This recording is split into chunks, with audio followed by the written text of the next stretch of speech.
She the mother of nation. সবচেয়ে দৃঢ় বিশ্বাস একদিন যেদিন ভোট হবে, ভোটে আমরা বিপুল পরিমাণ ভোটে আমরা জিতে পার্লামেন্টে যাব, এইটা আমার সবচেয়ে দৃঢ় বিশ্বাস। এই বলে আমি আমার সবকিছু 4 মাসের চিকিৎসা বা বিরতি পরে আবার বাংলাদেশে ফিরছে, আপনারা আসলে তার কাছে কি চাওয়া রয়েছে? আমার কাছে চাওয়া কি, উনি আসলে তো আমরা শক্তি পাচ্ছি। We are getting activated, we are getting encouragement, she is giving us hope. এই হোপটা কি কম জিনিস? একজন এরকম বড় মানের লিডার, যাকে আমি বলি she is the nation of mother, she is the mother of nation, উনি থাকাতে তো আমাদের বুক এত বড় হয়ে গেছে।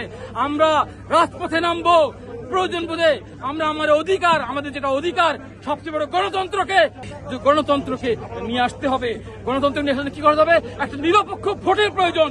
সেই ভোট তারেক রহমানের নির্দেশে বা তার ইনস্ট্রাকশনে আমরা তার কর্মীরা যেভাবে কাজ করে যাচ্ছি, ইনশাআল্লাহ এই দেশে অনেক বছর নিরপেক্ষ ভোট হয়নি, সেই ভোট আমরা করিয়ে দেখাবো।